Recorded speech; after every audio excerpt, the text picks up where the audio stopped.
다양한 투자 자산을 찾으면서 금, 은을 비롯한 원자재 투자에 주목하고 계신 투자자분들도 많으실 것 같습니다. 최근에는 이제 안전자산이라 불리던 금 가격이 주춤하면서 개인 투자자들의 매도세도 나타나고 있다고 하는데요. 어떤 상황인지 주요 원자재 가격 흐름과 함께 알아보겠습니다. 대신증권 최진영 연구원 모셨습니다. 어서 오세요. 안녕하세요. 안녕하세요. 최근에 금 가격이 이제 횡보세를 그리고 있잖아요. 완전히 금 거렸었는데 지금 갑자기 이제 금은 횡보가 되고 있고, 제가 본 뉴스 중에 중국에서 개인들이 금 투자하지 못하게 정부가 막는다, 뭐 이런 뉴스가 나오면서 이제 금 수요가 좀 적어지는 거다, 이렇게 보는 분들도 있던데, 금 투자를 지금 해야 되는 시기인가요? 아닌가요? 저는 사실 이제 지난번 방송에 나왔을 때도 말씀드린 것처럼 사실 금은 더 추가 매수를 지양한다라고 계속 말씀을 드려왔었고, 오히려 저희는 계속 비트코인이 차라리 더 낫다라고 계속 말씀을 드리고 있고요. 그러니까 기본적으로 두 자산의 공통적인 목적이 있습니다. 보다 중앙은행을 못 믿는 거죠. 그러니까 결국 통화 유통 속도가 너무 빠르기 때문에 이걸 해치성으로 투자자들이 결국 금이나 비트코인을 가져가는 건데, 중요한 점, 금과 비트코인은 두 개가 공통의 목적을 가지고 있지만은 상승의 패턴이 달라요. 금은 결과적으로 중앙은행들이 금리가 인하할 것이라는 그 기대감이 형성됐었을 때 적극적으로 미리 사거든요. 그게 언제였다? 22년도 말이었어요. 근데 반대로 본격적으로 유동성이 팽창하는 구간에서는 금이 아니라 비트코인이거든요. 왜냐? 결국 유동성이 팽창한다. 그럼 안전자산 수요가 후퇴해요. 전통적 안전자산 수요가 누구다? 바로 금이죠. 그러면은 둘 다 목적은 같지만은 유동성이 팽창한다. 그 유동성이 팽창하면은 우리가 아시다시피 미국의 주식 지수단에서 봤었을 때 어떻게 보면 비트코인 가격하고 코릴레이션이 굉장히 높은데, 결과적으로 그 해치 수요가 주식이라던가 비트코인 같이 글로벌 유동성을 주식 S&P 500이 2개월을 후행하고 비트코인이 3개월을 후행합니다. 그럼 상대적으로 금에 있어서의 안전자산 수요는 후퇴해버리고 이것의 해치 수요가 전반적으로 비트코인에 이탈하기 때문에 금에 대해서는 저희는 여전히 기존에 계속 주장한 것처럼 쉬어갈 수밖에 없다. 조정 가능성 계속 바라보고 있고요. 지금 앞서 이제 강 대표님이 얘기해 주신 것처럼 이제 국제금값 상승세가 주춤한 이유 중에 하나로 지금 이제 중국 정부가 그 은행을 통해서 부자들의 금 매입을 단속하기 때문이다라는 얘기가 있는데, 이거는 구체적으로 어떤 내용을 두고 이런 얘기가 나오는 건가요? 예, 사실 뭐 부자라고 특정 지었지는 않고요. 네. 그러니까 결국 대출이나 신용카드 현금 서비스 통해서 금을 매입하는 걸 막기 시작했다고 볼 수 있어요. 근데 이제 사실 중국은 신용카드 현금 서비스나 또는 신용대출 통해서 금을 못 사게 원래 금하고 있어요. 네. 그런데 이걸 갖다가 최근에 투기 수요가 특히나 작년 1월부터 골드빈, 즉 금콩 투기 열풍이 불면서 적극적으로 해치 수요가 발생을 했었거든요. 그래서 이런 것들이 가속화가 되다 보니까 당국 차원에서는 이렇다 보니 부양 효과가 하나도 안 먹혀요. 즉 전부 다 탈위안화 현상이 발생했죠. 중국 개인들이 위안화 표시 자산 안 살려고 해요. 우리가 21년도부터 지금까지 항생테크라든가 CSI 300이라든가 일선도시 주택가격 대비 SHF의 금가격 간의 상대 성과를 그리면 철저하게 금이 압도적으로 이기고 있습니다. 왜냐? 해치수. 근데 그거를 5월부터 당국에서 우리가 단속을 강화하겠다는 메시지가 던져지자마자 개인들의 매수세가 주춤하기 시작했거든요. 그 말은 무엇이다? 우리가 이걸 봤었을 때 결국 돈이 부가가치가 창출이 되지 않는 금으로만 쏠리다 보니 당국이 주식과 부동산 시장을 유도하기 위함이라 볼 수 있겠는데 잘 될진 모르겠어요. 다만 우리가 중요한 점은 그렇기 때문에 금의 매수세가 중국 개인들이 어떻게 보면 굉장히 빠르게 둔화됐고, 이것이 금가격단에서도 계속 주춤거리게 만든 그 원인이 됐다고 볼 수 있겠고요. 근데 지금 금 같은 경우는 중앙은행들이 이제 달러 못 믿겠다, 그다음에 특히 브릭스 국가들은 이제 바스켓 통화로 얘기를 계속 하고 있잖아요. 그러면서 이제 금을 저장 넣어야 되잖아요. 비트코인을 아직은 늘 것 같지는 않으니까. 그럼 중앙은행 매수 수요는 계속 있다고 봐야 되지 않나요? 중앙은행 매수 수요는 있긴 합니다. 다만 중요한 점이 중앙은행의 매수세가 강한 구간이 있고 약한 구간이 있거든요. 근데 중요한 점, 지금이 강한 구간이냐? 아니라는 거예요. 정확히는 22년도 12월부터 본격적으로 강해져서 IMF 데이터를 통해서 계속 꾸준히 대에서 순매수세가 급증을 하긴 했었는데 지금도 사고 있긴 해요. 다만 매수세가 재작년과 비교해서는 현저하게 내려갔거든요. 작년과 비교해도 현저히 내려갔습니다. 이 말은 무엇이다? 결과적으로 우리가 지금 작년부터 금 가격 상승 주역은 중국 개인들이에요. 근데 중국 개인들, 우리가 아시다시피 중국 개인들이 무언가를 샀다. 그러면은 점점 꼭지라는 가능성에 대해서 우리가 염두에 둘 수 있는 거죠. 오히려 중앙은행들이 먼저 미리 각국 중앙은행들이 미리 사재기했었어요. 언제? 22년 말부터 23년도 때. 그럼 여기서부터 우리가 뭐다? 점점 고민이 되는 거죠. 그래서 우리가 장기적으로는 해지성 단에서 은행들이 결국 금을 계속 사는 건 맞지만은 다만 그거는 어디까지나 정말 긴 시각에서 바라보는 것이고 우리가 당장 올해랑 내년으로 놓고 봤었을 때는 글쎄요. 오히려 우리가 지금 차라리 금보다는 위험 자산이고 차라리 어떻게 보면 비트코인 같이 이렇게 좀 이탈할 수 있다라는 그 가능성 열어두면서 금에 대해서는 조금은 지양하는 부분일 테고요. 실제로 최근에 개인 투자자들이 금을 매도하는 게 맞아요? 사실 매수세가 둔화된 건 매수세가 사실입니다. 둔화됐다. 그렇죠. 그래서 뭐 ETF로도 실제로 아직까지 금 현물 ETF로는 자금 유입이 어느 정도 있긴 하지만은 그 매수세를 비교했었을 때는 현저하게 둔화됐거든요. 그래서 작년 그리고 올해 1, 2, 3월과 비교했었을 때는 매수세가 현저하게 둔화된 게 사실이고 반대로 비트코인 현물 ETF로 자금 유입이 가파르게 늘어나고 있거든요. 그래서 그 두 개의 어떻게 보면 디커플링이 발생한 걸 우리가 좀 염두에 둬서 볼 수 있겠고요. 네. 우리나라에서 KRX 금 시장에서는 개인이 약간 매도를 하고 있는 거는 맞다. 그러면 되게 개인들은 그걸 팔아서 이제 비트코인으로 가거나 이러고 있을 거라고 봐야 되는 건가요? 결과적으로 사실 우리가 그 사이 구간 때 주식시장이 굉장히 활성화됐잖아요. 국내 단에서도.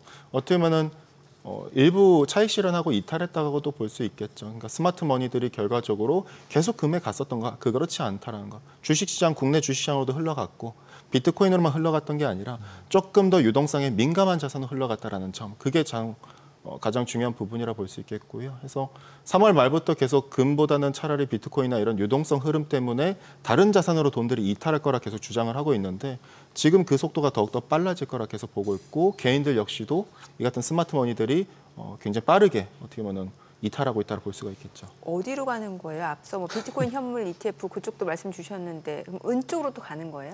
맞습니다. 은으로도 간다라 볼 수 있겠고요. 저희는 이렇게 보시면 될 것 같아요. 결국 저는 주식이 아니라 실물 자산을 이렇게 좀 같이 많이 접근해서 보다 보니 유동성이 굉장히 중요하거든요. 실물 자산이기 때문에. 그래서 유동성을 2개월 후행하는 게 S&P 500이고 그걸 먼저 갔었고 3개월 후행하는 게 비트코인이고 그거에 그다음에 갔었고 은이 대략 4에서 5개월 정도 후행하거든요.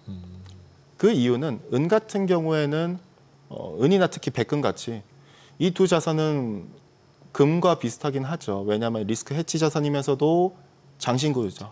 근데 다만 차이가 있다면은 구리랑도 또 비슷해요. 왜냐 산업향 수요가 은은 58%가 제조업향이고 그다음에 백금은 68%가 제조업향이고 그 말즉슨 리스크 해치 단에서는 금과 같이 가기도 하지만은 다만 우리가 유동성의 제적 경기를 리딩하기 때문에 그 유동성을 감지하는 게 굉장히 원자재에서 가장 빠르기 때문에 우리가 그 부분을 체크해서 봤었을 때 은이 지금은 그 유동성이 지금 반영을 하고 있다라 볼 수가 있겠고요. 그럼 운 올라가면 그러면 지금 말씀하신 대로 생각해 보면 경기가 좋아지는 거예요? 우리가 사실 지난 코로나 이후 때를 보면은 경기가 좋아졌었다라고 우리가 체감은 잘 안 됐죠. 유동성은 분명 팽창한데 제조업만 계속 올라간대요. 근데 우리가 그럼 이렇게 생각하면 돼요. 왜일까? 나는 체감이 안 되는데. 그러니까 결국 유동성인 거죠. 유동성이 팽창하기 때문에 실질적으로 계속해서 우리가 그 유동성 기반으로 무언가를 투자를 하고 그걸 갖다가 재화를 통해서 가치가 올라갔었을 때 차익 실현을 하고 그걸 가지고 계속 소비를 하고 그러다 보면 제조 PMI 단에서는 그것이 회복에 대한 부분으로 연결되고 그래서 우리가 체감이 안 되는 거지 실질적 유동성은 계속 끊임없이 올라가는 그림을 갖다 나타나고 그래서 유동성 단에서 각국 중앙은행 정책금리 인하 순회수가 제조 PMI를 18개월 선행하거든요. 앞으로 유동성이 내년도 최소 못해도 연말까지 계속 팽창하는 그림이라 본다면은 결과적으로 뭐다? 그러면 유동성이 쫓아가는 애들이 순차적으로 계속해서 쫓아간다라 볼 수 있겠고요. 근데 제조 PMI들은 좀 나빠지고 있는 거 아니에요? PMI가 이제 구매자 관리자들이 좋아질 것 같아, 나빠질 것 같아 이러고서 서베이를 하는 거잖아요. 네. 근데 제조업은 나빠지고 서비스는 높아지고 있는 상황으로 지표가 나오고 있는 것 같은데 그러면은 은은 올라가고 경기는 이제 좋아지진 또 않고 그러면은 이거는 둘 중에 하나가 뭐가 또 잘못된 거잖아요. 맞습니다. 그래서 저 역시도 사실 그 부분 굉장히 주목하고 있는데 우리가 결국 유동성이 팽창했었을 때 실제로 우리가 경기가 좋았다로 체감이 되겠는가? 이 부분이 저는 가장 큰 포인트라 보고 결과적으로 유동성 팽창, 자산 가격이 계속 올라가 버리는 사이클로 들어가 버리는 것이죠. 그래서 우리가 단순히 은은 제조업 향수니까 제조업 경기가 좋아져서 올라갈까 이렇게 단순하게 접근할 게 아니라 그 유동성이 계속해서 팽창을 한다. 그 부분에 포커스를 두시면 될 것 같아요. 그래서 1차적으로 S&P 500, 그래서 그 다음으로 누가 유동성을 반응하기 시작했다? 비트코인, 그 다음 은하고 백금, 다음 결국 바톤 터치는 누구다? 산업금속인데 특히 리튬이나 니켈 같은 배터리형 금속들이 12개월 정도를 후행하거든요. 그래서 이 같은 바톤 터치들이 이루어질 수 있다라고 볼 수 있는 거죠. 아니, 저희 금은 얘기하는데 저는 자꾸 연구원님 그 반지에 눈이 가서 금이 보여서? 네, 순금이죠? 순금. 그 ROTC 반지 같은 거 맞아요? 네, 학사장교 반지입니다. 맞죠? 가운데 보석은 뭐예요? 저도 잘 모르겠어요. 저 정도 몇 돈이에요? 이게 3.7돈인가 그래요. 3.7돈. 와. 그러면 대학교 졸업할 때 받으셨으니까 엄청 이득을 보셨네요. 지금 한 돈이 얼마 지금 한 6, 70 하나요? 저도 그 돈으로는 잘 모르겠네요. 70. 70. 3점 몇 돈이요? 네. 3.7돈. 3.7돈. 한 300조 안쪽 되겠네요. 조금 아까 리튬 얘기하셨는데 그 리튬 백금들 엄청 오르지 않았나요? 지금 관련 주식들도 엄청 오르고 그러면은 지금 다음 게 리튬이라 그러신 거가 이미 지금 반영된 거 아닌가요? 다 올라버리고? 사실 저는 그렇지는 않다라 보고 있습니다. 지금 반영된 거는 어디까지나 중국의 감산이 훨씬 적극적으로 반영된 부분이고 그래서 사실 어쨌든 저희는 계속 그동안 자료를 통해서 결과적으로 이 같은 감산이 지금 중요하다. 그러니까 우리가 많이들 전기차 수요 안 좋으니까 배터리 금속들도 안 좋을까라고 많이들 생각을 하세요. 그런데 배터리 관련된 기업들은 사실 해지가 그렇게 많진 않아요. 그 말은 무엇이냐면 다른 말로는 결국 Q 그로스, 즉 수요 그로스가 중요한 게 아니라 P 그로스, 즉 가격이 중요한 거거든요. 그래서 가격의 정가가 중요한 거죠. 그럼 봤었을 때 전기차 수요가 안 좋은 거는 오케이, 그건 알겠는데 어차피 가격을 갖다가 배터리 기업들이 정가받는 게 아니라 완성차가 정가를 받는 거라면은 결과적으로 정가를 시키는 거라면은 가격이 중요한데 그 가격이 어떻다? 수요 때문에, 공급 때문에 지금 가고 있는 거죠. 그래서 유동성 사이클을 놓고 보면은 지금부터 내년 말까지 계속 올라가야 돼요. 배터리형 금속들은. 근데 지금은 특히나 니켈 단에서는 최대 생산자인 인도네시아의 감산. 두 번째, 코발트 단에서는 민주콩고인데 민주콩고가 수출을 갖다 제한하는 부분. 세 번째, 특히나 리튬과 배터리인데 배터리 알아서 감산할 의지가 중국 정부가 보여주기 시작했어요. 더불어서 리튬 단에서도 감산에 대한 부분들이 이번 지방정부 두 곳에서 발생을 하기 시작했죠. 그래서 이같이 봤었을 때 공급적인 측면들이 지금 먼저 튀고 다음으로 유동성 패턴이라고 볼 수 있겠고요. 지금 이제 8월 1일부터 이제 트럼프 행정부가 부과한 관세가 이제 발효되는데 품목별 관세에서 이제 구리가 50% 부과키로 됐는데 보통 이제 구리하면 닥터코라고 해서 이제 뭔가 경기와 밀접한 연관을 가지는 거잖아요. 근데 최근에 보니까 그 구리 상장 지수 증권 ETN 수익률도 좋다고 하는데 이제 앞으로는 어떻게 되는 거예요? 이게 관세 발효하고 어떤 연관이 있게 되는지도 좀 알려주세요. 저는 관세가 발효 어쨌든 되게 직전이기 때문에 네. 지금은 선수요 효과라 봅니다. 선수요. 네. 선수요 효과. 어쨌든 미국은 구리가 늘 부족한 나라예요. 그러니까 자국에 있어서의 생산보다 수요가 늘상 더 많기 때문에 전체 전기동 공급 단에서 보면 거의 160만 톤인데 실제 소비한 건 190만 톤대가 되거든요. 그래서 결과적으로 부족 부분을 끊임없이 계속해서 수입을 해야 되는 형편이고 그렇기 때문에 어떻게 보면은 자국 내에서는 관세를 부과한다. 이것이 미국 내에 있는 기업들 단에서는 선수요를 일으키게 되고 결과적으로 관세는 8월 1일부로 부과하겠다 하니 그럼 미리 쟁여놓겠죠. 중요한 점은 관세가 그러면은 부과된 이후를 놓고 봐야 돼요. 그럼 아무 의미 없어지거든요. 왜? 선수요 효과는 이미 끝나버리는 거예요. 네. 그렇기 때문에 지금의 코맥스 가격이 많이 튀었지만은 저는 이게 조금씩 물론 빠지지는 않겠지만은 더 올라가긴 점점 어려워질 수 있다라 보거든요. 관세가 실제로 부과되면. 그러니까 마치 알루미늄이죠. 2월 달에도 트럼프는 알루미늄과 철강에 대해서 50% 관세를 때렸어요.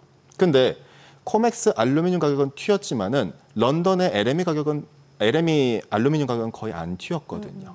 이게 결국 관세 장벽에 의한 결국 왜곡 현상, 결국 프리미엄의 상승, 지역별 프리미엄의 차별화 이 정도로 우리가 국한되기 때문에 우리가 지금 뭐 물론 금융시장에 상장되어 있는 일부 ETP 상품들은 미국 추종하는 자산들이 은근히 있어요. 네. 그래서 그런 것들은 좋을 수는 있겠지만은 지금 당장 다만 관세가 실제로 부과된 이후에는 좀 우리가 그 기대 수요가 점점 약해질 수 있다라고 볼 수 있겠고요. 보통 이제 구리를 볼 때 중국 증시가 중국 경기가 좋다 나쁘다 할 때 구리 가지고 봐라 이렇게 얘기를 했었고 그 다음에 이제 뭐 중국의 뭐 양산항 지수 뭐 이런 것들을 보면은 프리미엄이 생겼다. 그래서 중국 경기가 좋아지나 보다. 그래서 구리가 계속 이제 상승할 수 있다. 지금 벌써 올해 거의 한 40~50% 정도 상승을 했는데 여기서 더 상승한다. 그러면 중국 경기 좋아진다. 이런 논리가 성립이 되는 건가요? 아니, 저는 그렇지 않습니다. 저는 22년도 말부터 계속 주장하는 게 지금 구리 가격이 높은 이유는 구조적 공급 부족이라고 봐요. 수요랑 전혀 관계없다라고 보거든요. 어떻게 알 수 있다? 구리가 비쌌으면 알루미늄도 비싸야 돼요. 왜? 구리 1톤을 대체할 수 있는 건 알루미늄 2.5톤이에요. 근데 알루미늄 비쌌느냐? 계속 지지부진해요. 그 말은 무엇이다? 아직 경기가 회복됐다라 보기 어려운 거예요. 특히나 중국 경기가 회복됐다라 보기도 어렵다라는 거죠. 중국 수요가 좋다라고 소비가 좋다라 하지만은 전체 소매 판매에서 이고한신 보조금 들어간 제품군을 빼면은 소비 그로스는 완전히 둔화돼 버려요. 그래서 이게 착시 현상, 정부 보조금으로는 한계가 존재하거든요. 그래서 중국 소비가 좋다라 보기도 어려운 거죠. 그래서 이 구리를 보면은 그럼 수요 때문에 좋은 게 아니라 구조적 공급 부족 때문인 거고 왜? 2014년 때 광산 투자 안 했기 때문에 공급 과잉이라서 공급 과잉 발생해서 그때부터 광산들 투자 안 했고 광산은 투자부터 신규 공급까지 레깅이 10년에서 15년이에요. 그럼 뭐다? 구리는 그냥 없는 거예요. 이제 막 투자한다지만은 레깅을 감안하면은 가장 가까운 게 2028년 이후 때나 신규 공급 나오거든요. 재활용 공급 역시도 한계가 존재하고 스크랩 내구연소 도래까지 여러 기간이 남았기 때문에 구조적 공급 부족 때문에 지금은 높은 레벨이 계속 유지가 되는 것이죠. 원자재 투자할 때 뭘 각별하게 주의하는 게 좋아요? 저는 아무래도 원자재는 파생 형태입니다. 결국 선물이기 때문에 결국 롤오버단에서 가장 중요할 테고 네. 특히나 콘텐고는 정상 시장이긴 하지만은 콘텐고가 앞으로 가격이 오른다는 뜻이 아니거든요. 결국 콘텐고가 클 경우 그 폭 자체가 큰다라는 거는 지금의 수요가 당장 없고 결과적으로 창고의 보관 기간이 길어지고 보관료가 그만큼 많이 낸다는 뜻이기 때문에 그래서 가장 중요한 부분은 결국 롤오버 코스트가 네. 가장 중요할 테고 근데 두 번째로는 우리가 방향성을 볼 때는 결국 유동성이기 때문에 늘 제가 강조드린 부분은 결국 유동성. 그래서 원자재는 실물 자산이기 때문에 그래서 주식 단에서는 멀티플의 상향이라면은 원자재 단에서는 실물 자산의 가치의 상승인데 다만 주식과 달리 유동성을 12개월 후행하기 때문에 그 원자재가 유동성 때문에 비싸다라는 뜻은 결국 주식도 정점, 원자재도 정점, 경기도 정점이라는 뜻이기 때문에 아직은 원자재가 바닥권역이기 때문에 그 말은 여전히 우리는 시장에서 빠져나갈 이유가 없다라는 관점에서 유동성도 두 번째가 가장 중요하겠고요. 알겠습니다. 오늘 내용 여기까지 듣겠습니다. 잘 들었습니다. 감사합니다.